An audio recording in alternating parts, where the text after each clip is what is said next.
अभी मैं जन स्वराज दल की ओर से आया हूं। पार्टी के साथी सदस्यों का ऐसा मानना है कि मुझे आना चाहिए, फिर से संवाद दल के तौर पर स्थापित करना चाहिए, इसलिए आए हुए हैं। जहां तक मरौड़ा चीनी मिल की बात है, तो जो पब्लिक को कह रहे हैं वही आपसे भी कहेंगे कि चीनी मिल चालू बंद किसने कराया? लालू जी के रिजीम में बंद हुआ।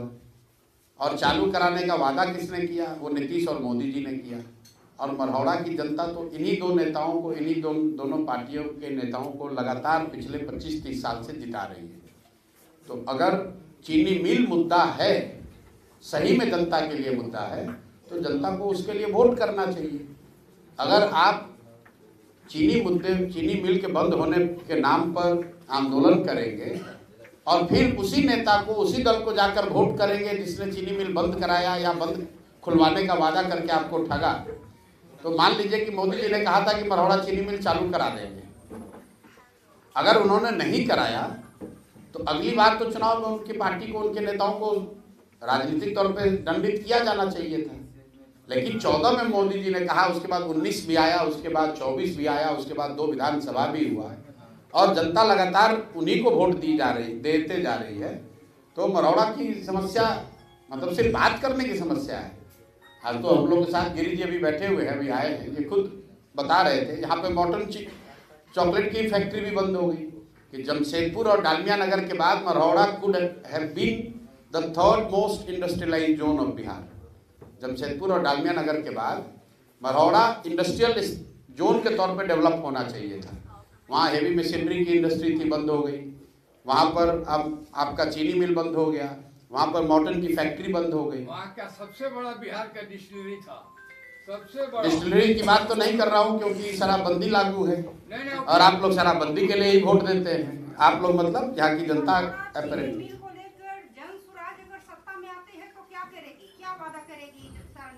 कोई ऐसा वादा नहीं करेंगे जो आप वादा सुनते रहे हैं। हम लोग एक किसी पर्टिकुलर चीनी मिल के चालू करने को लेकर कोई मैं वादा नहीं कर सकता हूँ, क्योंकि इस तरह का वादा जो भी करता है वो बिना सोचे समझे करता है।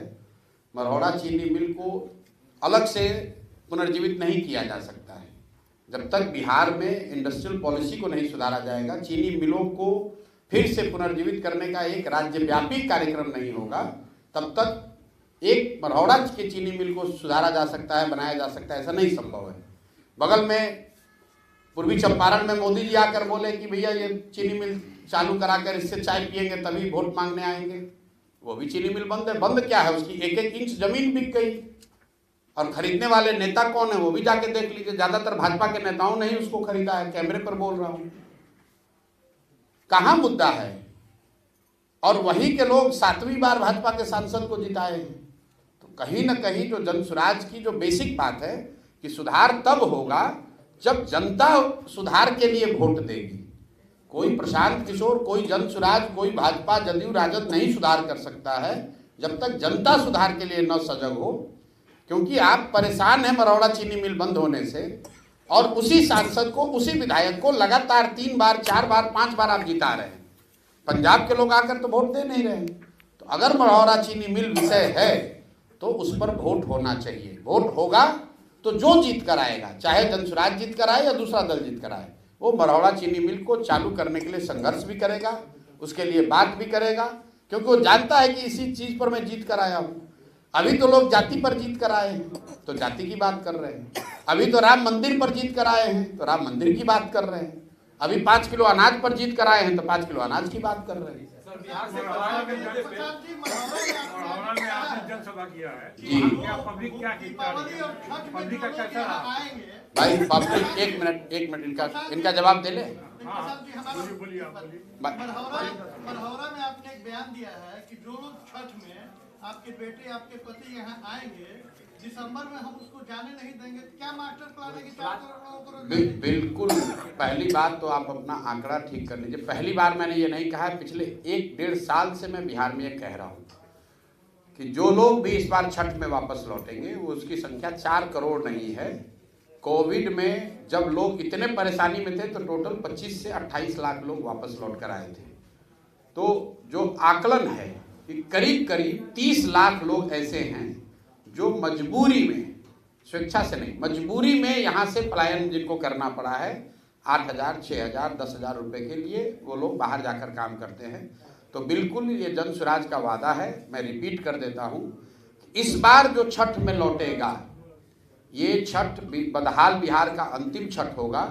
जन स्वराज की सरकार बनेगी तो दिसंबर के बाद उन लोगों को वापस नहीं लौटना पड़ेगा।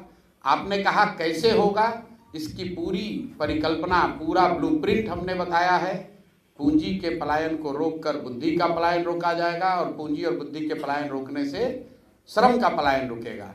और एक उसमें और महत्वपूर्ण बात बताना चाह रहा हूं आपको, अगर आपको लगता है कि ये तो थियरी है तो अभी आपके सबके सामने बता रहा हूं, बिहार सत्याग्रह आश्रम में अभी भी जाकर आप देख लीजिए और आपके जरिए छपरा के नौजवानों को ये न्योता भी दे रहा हूं, आप यहाँ से आइए, 5 दिन का वहाँ पर प्रशिक्षण लीजिए और आपको 5-6 हज़ार रुपये के मजदूरी के लिए कहीं नहीं जाना पड़ेगा। आने जाने का किराया भी जन स्वराज देगा, 5 दिन के रहना खाना प्रशिक्षण भी आपको जन स्वराज मुफ्त दे रहा है।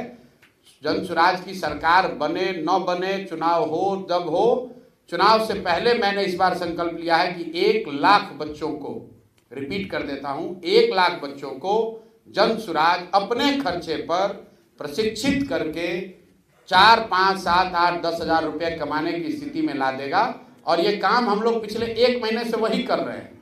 और मैं चाहता हूं कि आप किसी बच्चे को जिसको आप जानते हो, जिसने 12वीं कम से कम पढ़ाई करी है, जिसको स्मार्टफोन चलाने की समझ है, वो उसका नाम नंबर दे दीजिए, हमारे यहाँ फ़ोन करके वो आ जाए। आने जाने का मैं रिपीट कर रहा हूँ, आने जाने का बस भाड़ा, ट्रेन भाड़ा भी दूंगा, रहने खाना और प्रशिक्षण 5 दिन का मुफ्त। 6वें दिन से वो काम पे लग जाएगा और 16वें दिन उसके अकाउंट में पैसा आ जाएगा। अब अभी जो आप महाराष्ट्र से होके आ रहे हैं जी, तो वहाँ काम 1 मिनट, अब देखिए आपका अपना नजरिया है कि काम कहाँ से उपलब्ध होगा। काम मैंने क्या कहा, टेक्नोलॉजी से होगा। आप YouTube चलाते हैं, आप तो यूट्यूबर हैं या पत्रकार हैं तो YouTube चलाते होंगे। YouTube क्या बेचता है?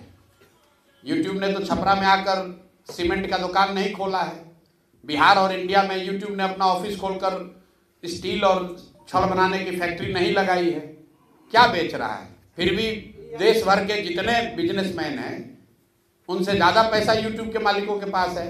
तो दुनिया में सुनो तो भाई, बहुत सारे ऐसे रास्ते हैं जिसके जरिए आप 5, 7, 8, 10 हज़ार रुपया कमा सकते हैं। जो कॉल सेंटर, 1 मिनट रुकिए भैया, एक तो आप समझना नहीं चाहते हो।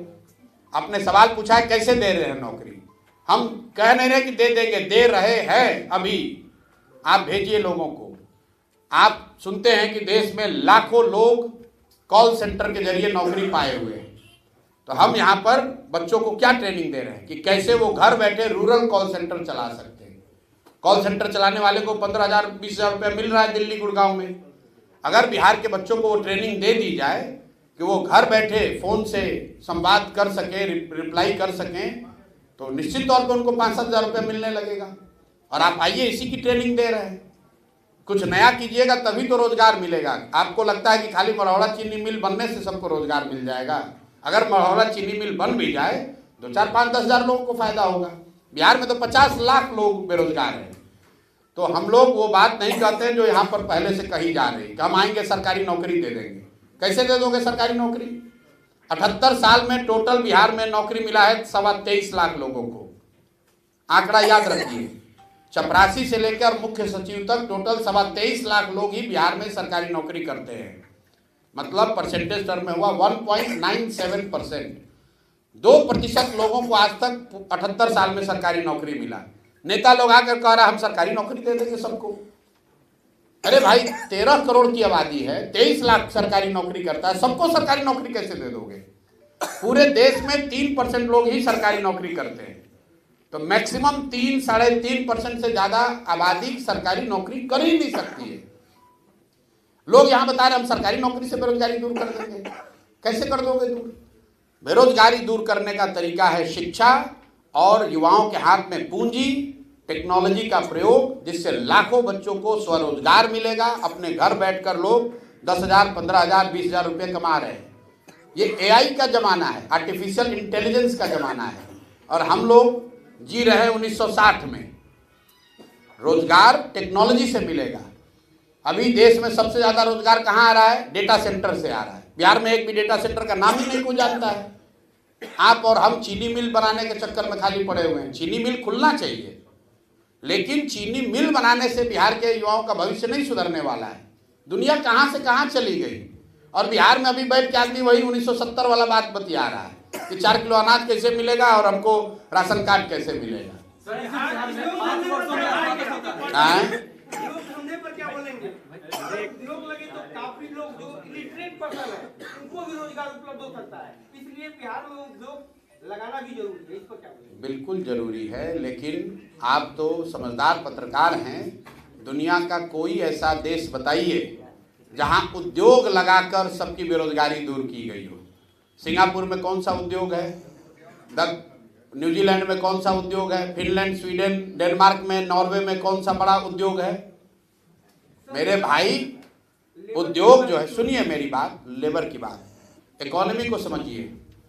इकोनॉमी के 3 फंडामेंटल जो चीज है, प्राइमरी, सेकेंडरी और टर्सरी, उसमें जो उद्योग है, मैन्युफैक्चरिंग है, छोटा बड़ा सब मिलाकर वो पूरे देश में 18% है।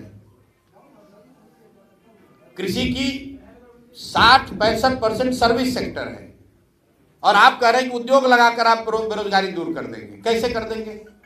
पूरी इकोनॉमी में सर्विस सेक्टर 65% है, और 35 में कृषि और उद्योग दोनों शामिल है, छोटे बड़े सब मिलाकर। तो निश्चित तौर पर उसमें तरक्की होनी चाहिए, लेकिन सिर्फ मैन्युफैक्चरिंग के जरिए आप न देश में न बिहार में बेरोजगारी दूर नहीं कर सकते हैं। सर्विस सेक्टर में नौकरी है, सर्विस सेक्टर में तरक्की है, तरक्की वहीं से आएगी। अगर होटल बन रहा है, उसमें 50 लोगों को नौकरी मिली है, उसमें रिसेप्शन पे कोई बैठा है। अगर यहाँ 50 रेस्टोरेंट है तो उसमें 200 लोगों को नौकरी मिली है। अगर यहाँ 1000 टैक्सी चल रही है, उसमें लोगों को नौकरी मिलेगी। सिर्फ फैक्ट्री बनाकर मजदूर लगाने से पूरे बिहार को नौकरी नहीं मिल सकती। वो एक छोटा पहलू है।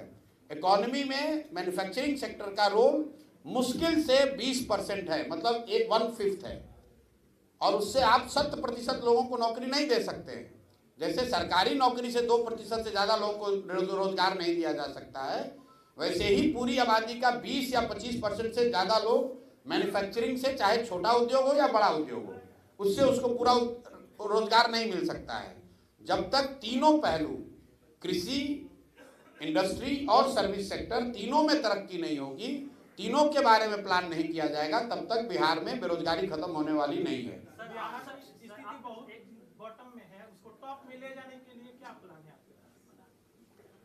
क्या किसका बॉटम में है? हर एक चीज में, शिक्षा में भी देख सकते हैं। बॉटम में है तो उसको टॉप में ले जाने का पहला प्लान ये है कि जो लोग बॉटम में हैं, हम और आप बिहार के लोग, पहले ये एक्सेप्ट करें, रियलाइज करें कि हम लोग भैया सबसे पीछे और गरीब हैं। क्यों गरीब हैं उसका मतलब समझें कि गरीबी बात करने से दूर नहीं होगी, गरीबी सही तरीके से वोट देने से दूर होगी। वोट उसको दीजिए जिसकी समझदारी हो, अगर वो, और जिसको भी दीजिए उसको 5 बरस के लिए चुनिए। जीवन भर की बंधुआ मजदूरी मत कीजिए, किसी को मौका 5 बरस ही मिलना चाहिए। 5 बरस में अगर वो दल, वो नेता काम नहीं करता है तो उसको पलट के दूसरे ओर कीजिए।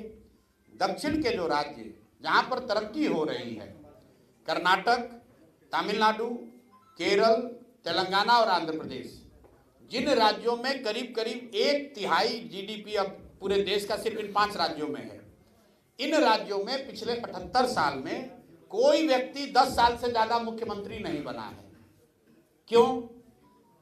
क्योंकि जनता वहां पर डिमांड कर रही है कि भाई तुमने जो काम किया तुमसे हमको अच्छा चाहिए।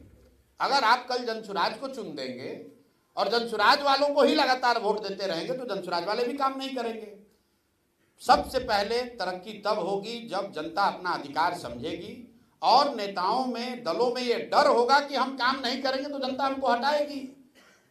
अभी तो जनता हटाएगी इसकी चिंता ही नहीं है। नेता जो है वो ये सोचता है कितना यादव है, कितना भूमिहार है, कितना पंडित है, वो देख ही नहीं रहा है कि कितना फैक्ट्री खोले, कितना स्कूल खोले, कितना सड़क बनाए। चुनाव लड़ने के लिए उसको मालूम है लोग जाति पर वोट देंगे, तो वो स्कूल की चिंता क्यों करे, फैक्ट्री की चिंता क्यों करें? मैं आपको बता रहा हूं कि मरौड़ा चीनी मिल, आप बता रहे हैं कि बहुत बड़ा जख्म है, और आप लोग सब लोग हम लोग मिलकर जो लोग मरौड़ा चीनी मिल को बंद कराए उनको वोट दे रहे हैं, जो लोग मरौड़ा चीनी मिल खोलने का गलत वादा किए उन्हीं को वोट किए जा रहे हैं, तो कैसे सुधार होगा? सर एक मिनट, सर आपने कहा कि हम सोशल मीडिया, हमने कहा एक बात और कि डायस पे इतने लोग बैठे हैं, सबसे बड़े ज्ञानी हम ही नहीं है, आप सब सवाल कुछ इनसे भी पूछिए। एक लास्ट सवाल है, आपने बोला कि सोशल मीडिया के जरिए बच्चों को जॉब देंगे। सोशल मीडिया नहीं, टेक्नोलॉजी। आज से 1-1.5 साल पहले आपका आईटी टीम यही काम फोन करके यूट्यूब चलाते हैं वादा करते थे कि हम ऐसे करेंगे, ऐसे सिखाएंगे, आप अच्छे कमाई कर सकते थे यूट्यूबर से।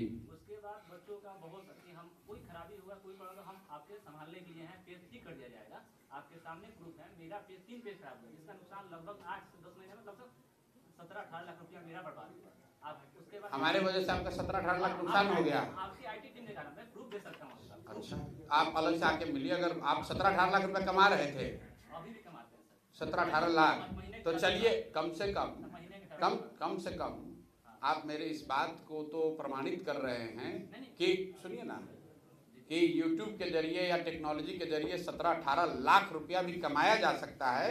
आप तो हमारी बात कह रहे हैं, आपके साथ किसने क्या धोखा कर दिया? अभी कैमरे के बाद यहाँ बैठिएगा, अगर कोई धोखा किया होगा तो हरजाना हमसे ले लीजिएगा। चलिए,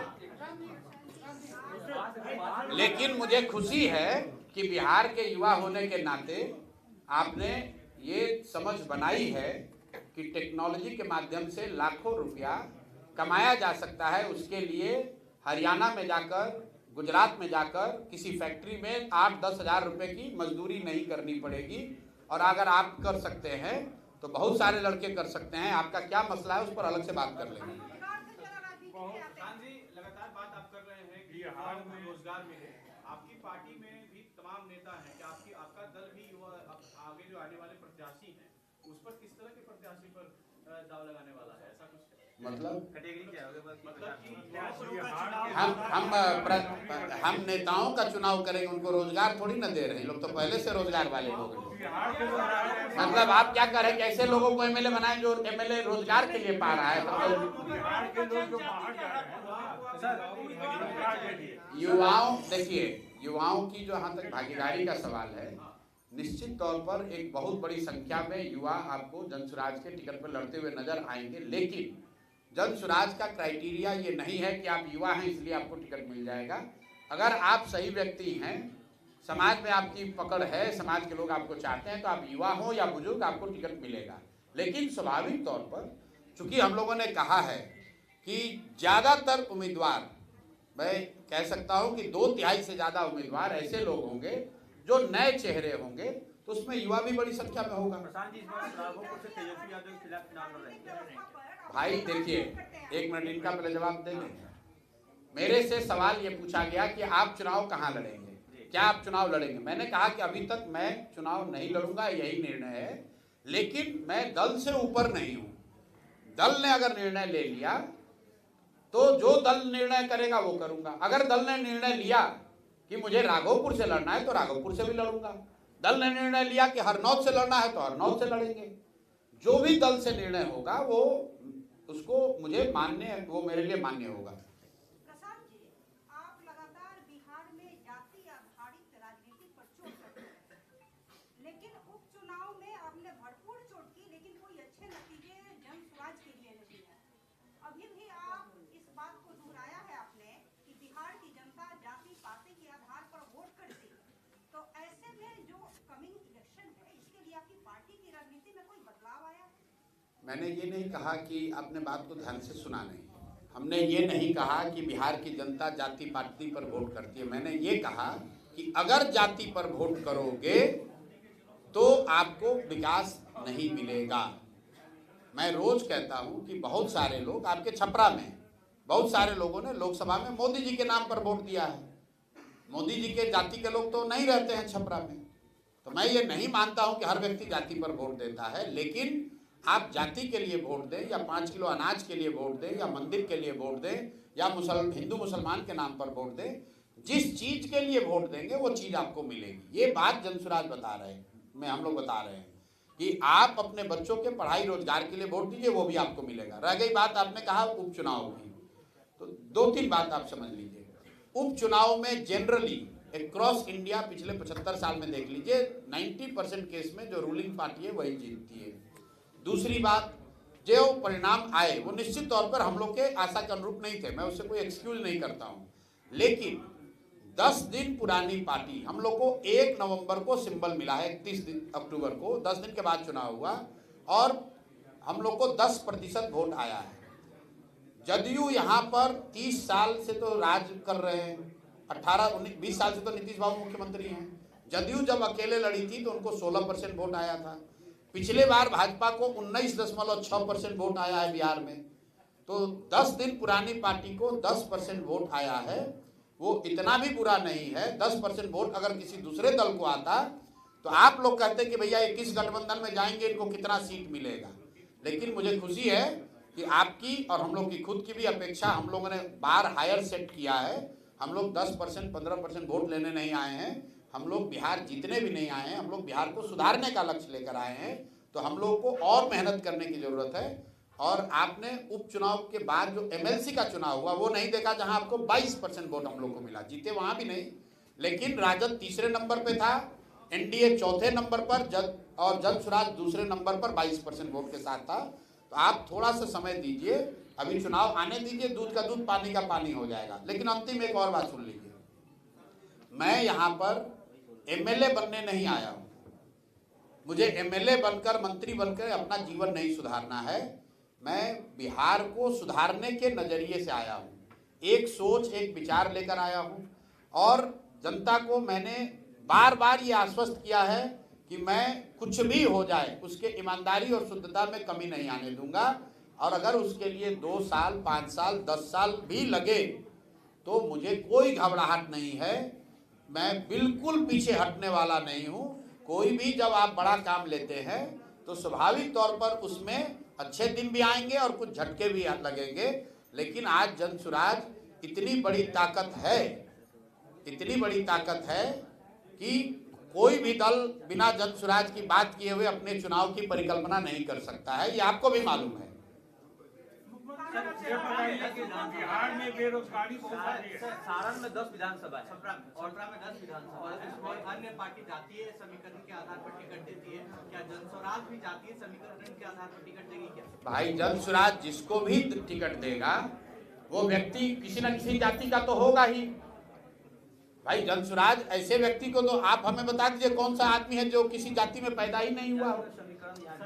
भाई हम किसी जाति के आदमी को तो टिकट, किसी को टिकट देंगे वो किसी जाति का होगा, तो कल आप कहिएगा कि ये भी तो जाति देखकर वोट दे, टिकट दे दिए। टिकट देने का जो पैमाना है, टिकट देने का पैमाना है कि जिसको भी यहाँ के लोग, स्थानीय लोग उस विधानसभा के और जनसुराज से जुड़े हुए लोग, जो हम लोग का पैमाना है उस पर जो सही व्यक्ति पाया जाएगा, हम लोग की कोशिश होगी कि टिकट उसी को दें। लेकिन अगर 10 लोगों को टिकट मिलेगा तो निश्चित तौर पर उसमें 7-8 जातियां होंगी, क्योंकि वो 10 आदमी जाति विहीन तो कोई है नहीं। आप मुझे बता दीजिए छपरा में कौन ऐसा आदमी है जिसकी जाति नहीं है, उसी को टिकट दे देते हैं। भाई किसी न किसी जाति का तो होगा ही। अब जब हम देंगे किसी को टिकट और उसकी जाति मान लीजिए कि यादव की, तो आप कहेंगे आप भी यादव देखकर वोट टिकट दे रहे हैं। हम व्यक्ति और उसका चरित्र देखकर ही टिकट देंगे या दल देगा। निश्चित तौर पर जिसको टिकट मिलेगा वो किसी जाति का होगा, तो समीकरण आप पीछे समझ लीजिएगा।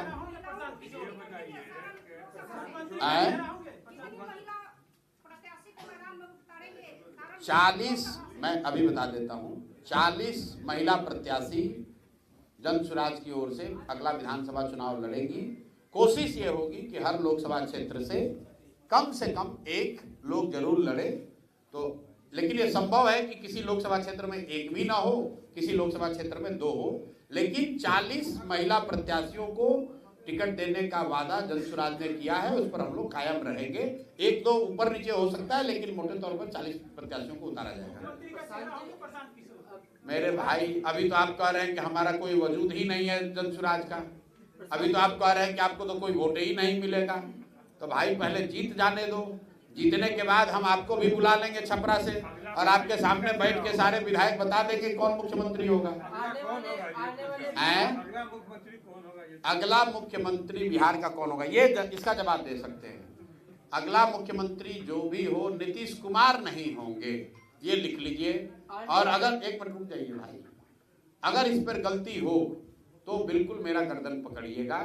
किसी भी हालत में नीतीश कुमार अगले मुख्यमंत्री नहीं होंगे और इसके लिए कोई आपको बहुत गणना करने की जरूरत नहीं है, बिल्कुल लॉजिकल बात है। अगर एनडीए को यहाँ सफलता मिलती है तो उस सफलता में निश्चित तौर पर भाजपा नीतीश कुमार से ज्यादा सीट जीत कर आएगी, तो वो नीतीश को तो फिर बनाएंगे नहीं, और अगर एनडीए जीती नहीं तो भी नीतीश नहीं बनेंगे। तो आप इतना तो लिख ही सकते हैं कि नीतीश कुमार नवंबर के बाद बिहार में नीतीश कुमार मुख्यमंत्री नहीं होंगे। कौन होगा वो अभी तय होना बाकी है। आने वाले विधानसभा चुनाव को लेकर कई पार्टियां जो है बिहार में अपनी अपनी योजनाएं हैं, जैसे माई बहन योजना, फ्री बिजली योजना। कई पार्टी नहीं, सुनिए ना, ऐसा है कई पार्टियों ने नहीं, आपके पार्टी द्वारा क्या बता रहे हैं कि एक दल जिसके नेता हैं माननीय तेजस्वी यादव जी, उन्होंने माई बहन योजना जारी की है। भाई सबके हाथ में मोबाइल है, हर मोबाइल में कैलकुलेटर है। माई बहन योजना में उन्होंने कहा कि हमारी सरकार बनी तो सारी महिलाओं को 2,500 रुपया महीना देंगे। बिहार में 6 करोड़ महिलाएं हैं, 1 करोड़ अगर बच्चियों को हटा भी दें तो 5 करोड़ महिला हुई। 5 करोड़ गुने 2,500 कर दो भाई, गुने 12 महीना कर दो, 1,50,000 करोड़ से ज्यादा का बजट हो गया। बिहार का योजना बजट कितना है? टोटल बजट है 3 लाख करोड़, उसमें योजना बजट है करीब करीब 1 लाख करोड़। तो 1 लाख करोड़ अभी जो आया है बजट 2 दिन पहले, 1 लाख करोड़ में वो 1.5 लाख करोड़ रुपया की योजना कैसे चला देंगे, ये तो भाई हमारे समझ से परे है। वो आपको बता देंगे तो आप हमको बता दीजिए कि साहब जब बिहार का बजट है 1 लाख करोड़ तो आप 1.5 लाख करोड़ रुपया कहां से दे दीजिएगा। और इतना बड़ा ज्ञान अभी आप 1.5 बरस पहले उप मुख्यमंत्री थे तब क्यों नहीं आया था? माँ बाबूजी आपके 15 साल मुख्यमंत्री रहे तब क्यों नहीं आया था? भाई साहब अभी डोमिसाइल पर विधानसभा में हंगामा कर रहे थे। टीचरों की जो बहाली हुई उसमें आधे से ज्यादा यूपी और मध्य प्रदेश के लड़के बहाल हुए हैं। बहाल करते समय शिक्षा मंत्री कौन था? चंद्रशेखर यादव राजद के। उप मुख्यमंत्री कौन थे? महाविद्वान तेजस्वी यादव जी। तो भाई तुम्हारे रहते डोमिसाइल गलत डोमिसाइल नीति की वजह से 60% से ज्यादा शिक्षक यूपी और मध्य प्रदेश के बहाल हो गए। आज विपक्ष में आए तो हल्ला मचा रहे हो। तुम्हें किसने रोका था डोमिसाइल उस समय लागू करने के लिए? ये तो विशुद्ध तौर पर ठगने की बात है। आपने कहा कि आपकी क्या योजना? भाई हम लोग इतनी बड़ी बात नहीं कह सकते हैं, हम लोग 5 बात कह रहे हैं। पहली बात, बच्चों के लिए 15 साल से कम उम्र के बच्चों के लिए पढ़ाई की व्यवस्था की बात कर रहे हैं। और जब तक सरकारी स्कूल नहीं सुधरेगा, क्योंकि एक दिन में सुधर नहीं सकता है, हम लोग की योजना के हिसाब से करीब करीब 5 लाख करोड़ रुपए का खर्च होगा अगले 10 वर्ष में, तब बिहार में शिक्षा व्यवस्था सुधरेगी। लेकिन जो बच्चे पढ़ने जा रहे हैं वो तो 10 साल वेट नहीं कर सकते हैं। तो अब जनसुराज ने ये कहा कि जब तक सरकारी स्कूल नहीं सुधरेगा तो आपके पास, गरीबों के पास, गरीब परिवार के पास ये विकल्प होगा कि वो चाहे तो अपने बच्चों को लोकल प्राइवेट स्कूल में पढ़ा सकते हैं, उसका फीस सरकार की ओर से भरा जाएगा। पहला घोषणा ये की है। दूसरी घोषणा ये की है कि जो लोग 5-10 हजार रुपए के लिए पलायन के लिए मजबूरी में गए हैं उनको साल भर में वापस यहाँ पर रख लिया जाएगा, उनको वापस जाने की जरूरत नहीं है। उसकी योजना भी बताई और आपको अभी बताया कि 1 लाख बच्चों को अपने खर्चे पर जनसुराज चुनाव से पहले ये करके दिखा रहा है। तीसरी बात हम लोगों ने कही कि मनरेगा को कृषि से जोड़ दिया जाएगा ताकि दिसंबर के बाद यहाँ के जो किसान हैं उनको खेती करने के लिए मजदूर मुफ्त में मनरेगा के तहत प्रदान किए जाएं। चौथी बात आपको कही गई कि यहाँ जितनी महिलाएं हैं उनको स्वरोजगार के लिए सरकारी गारंटी पर, क्योंकि गरीब लोगों के पास गारंटी देने के लिए जमीन नहीं है, सरकारी गारंटी पर उनको लोन दिया जाएगा जिस पर ब्याज सिर्फ उनको 4% देना पड़ेगा। तो हम लोग अगर 4% देने का मतलब है कि 6,000 करोड़ रुपया में 1 लाख करोड़ रुपया का क्रेडिट लोगों को दिलाया जाएगा। 10% अगर सरकार मान लो कि बैंक का ब्याज है, 4% पब्लिक देगी, 6% सरकार देगी, 6,000 करोड़ रुपया का खर्चा है, 1 लाख करोड़ रुपया लोगों को लोन मिलेगा स्वरोजगार के लिए। और अंतिम बात जो बताई गई है कि 60 वर्ष से ज्यादा उम्र